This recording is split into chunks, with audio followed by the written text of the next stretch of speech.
फरमाया इमाम मालिक रहमतुल्लाह अलैह का जब इंतकाल हुआ, कौन इमाम मालिक इंतकाल हुआ, दोनों कंधे छिले पड़े थे, गुस्ल देने वालों ने गुस्ल दिया, मांस उतरा हुआ था, खून निकल रहा था। किसी ने पूछा मालिक कौन सी दीवार से गिरा, कौन सी गाड़ी से तेरी टक्कर हो गई, कहाँ से गिरे, दोनों कंधे छिले पड़े हैं। अल्लाह अकबर मेरे अजीजों, जनाजा उठाया, अल्लाह अकबर। कौन इमाम मालिक जिसने एक हज किया दोबारा मदीने से कदम न रखा और कहा ऐसा ना हो मदीने से कदम बाहर रखो मेरी मौत आ जाए।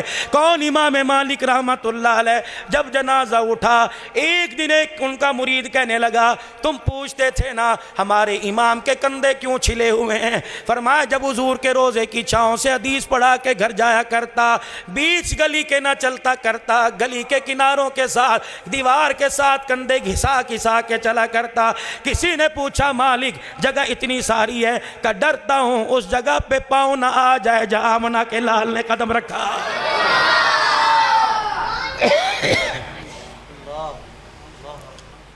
इमाम आज़म अबू हनीफा रहमतुल्लाह अलैह के बारे में आया, मुरीद कहने लगे हजरत जी चले उमरा करने। फरमाया अमल पल्ले कोई नहीं, खुदा की कसम पिछले से पिछले साल कसम मैंने इसलिए उठाई, बाब 11 नंबर 11B से जहाँ हमारा होटल था बच्चे साथ थे, मेरी घरवाली मुझे कहने लगी हन्नान क्या बात है, ये नौजवान लड़का इतनी इतनी दाढ़ी यूं दीवार के साथ हुजूर के रोजे को खड़ा देख के रोता रहता है। एक दिन मैंने अजीज़ो पता नहीं कौन सी नमाज में मैंने उसे बुलाया, मैंने कहा बेटे इधर आ, 7-8 दिन हो गए तुझे यहीं खड़ा हर नमाज में पाता हूँ। रो के कहने लगा क्या पूछना चाहते हो। मैंने कहा अंदर क्यों नहीं जाता, रियाजुल जन्ना मौजूद है, अंदर क्यों नहीं जाता, सुफ़ा का चबूतरा मौजूद है, अंदर क्यों नहीं जाता, मवाजा शरीफ मौजूद है, अंदर क्यों नहीं जाता, बाबू सलाम मौजूद है, अंदर क्यों नहीं जाता, बाबे रहमा मौजूद है। खुदा की कसम फूट फूट के कराची का लड़का था रोने लग गया, कहने लगा मौलाना गुंबद खजरा को देखता हूँ अपनी हैसियत देखता हूँ, खुदा की कसम मैंने अमल ही कोई ऐसा नहीं किया कि हुजूर के सामने जाके खड़ा हो जाओ। नौजवानों नौजवानों उस जवान को तो ख्याल आ गया जिसकी 70 साल उम्र हो गई, अभी 12 रबीउल अव्वल को सब झंडा लेके बाहर निकलेगा और कहेगा गुलाम ये रसूल में मौत भी कबूल है। उसको तो ख्याल आ गया, नबी की सुन्नत पर उस्तरा चलाते 70 साल के बुजुर्ग को आज भी ख्याल नहीं आया है। आखिरी बात इमाम आज़म अबू हनीफा रहमतुल्लाह अलैह मुरीदों से कहने लगे मियाँ जाओ तुम कराओ फिर चलेंगे।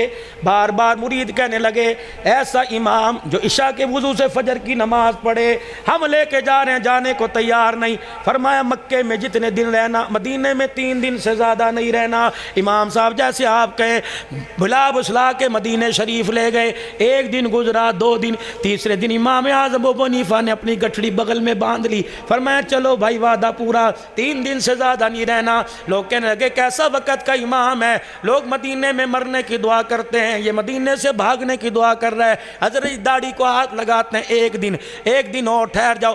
करते करते 9 दिन गुजर गए। इमाम आज़म अबू हनीफा रहमतुल्लाह अलैह अपने मुरीदीन के सामने हाथ जोड़ के खड़े हो गए। कहा अगर तुम जाते हो जाओ वरना मुझे इजाज़त दो, मैं नबी के मदीने से जा रहा हूँ।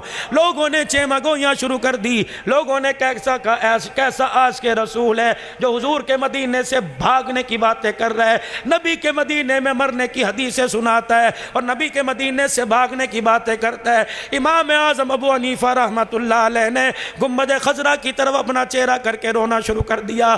फरमाया इश्क इश्क की बात है, अदब अदब की बात है। ओए मुरीदो जब से तुम यहाँ आए हो तुमने खाया भी, तुमने पिया भी, तुम सोए भी, तुम जागे भी, तुम्हें हाजत हुई तुमने पेशाब पखाना किया। अल्लाह की इज्जत की कसम है मदीने में दाखिल हुआ था, वुजू करके आया, आज 9 दिन हो गए इमाम आज़म ने अल्लाह अकबर पेशाब पखाना नहीं किया। आज दुनिया इनको कहती है 4 हदीसें याद थी। अल्लाह गुबारुल मदीना शिफाउम मिन कुल्ली दा। मैं बात करूं मौलाना कासिम नानोतवी रहमतुल्लाह अलैह की, अल्लाह अकबर, जिसने जिंदगी के अंदर कभी काले रंग का जूता नहीं पहना,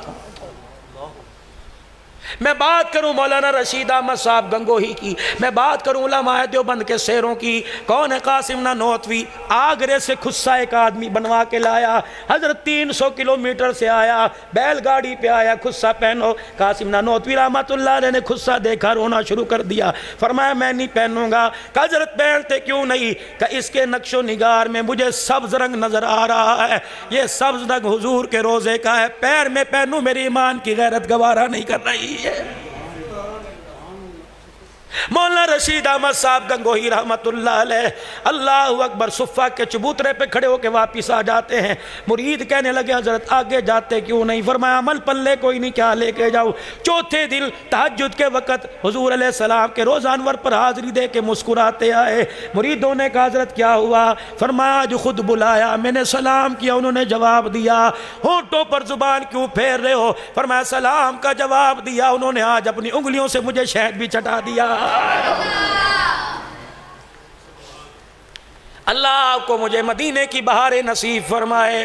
फरमाया जिसका इरादा हो, नियत जिसकी हो, आज नियत कर लो, हज़रत उमर की दुआ पढ़ लो, अल्लाहुम्मा रज़ुक़नी शहादत फ़ी सबीलिक वजअल मौती फ़ी बलदी हबीबिक। हज़रत उमर की दुआ, या अल्लाह मौत दे तो शहादत के रुतबों वाली देना, कब्र की जगह दे अल्लाह जन्नतुल बकी में साहबा के कदमों में दे देना। हुज़ूर ने फरमाया मन इस्तताअ अन यमूत बिल मदीना, फरमाया जिसमें ताकत हो काम काज सारे फारिग करके मेरे मदीने में कोने में आके डेरा लगा ले, कुछ मिले खा ले, ना मिले ना खाए, सबर से बैठ जाए, मेरे मदीने में मरने की दुआ करे। जो मेरे मदीने में मर गया उसकी कब्र मेरे रोज़े अनवर के सामने बन गई। नहनु मिन जारी, क़यामत तक मैं मोहम्मद का पड़ोसी बन गया। पड़ोसी का पड़ोसी पर हक है। क़यामत का दिन होगा मैं अकेला जन्नत में नहीं जाऊंगा, पड़ोसी का हाथ पकड़ के जन्नत में लेके जाऊंगा।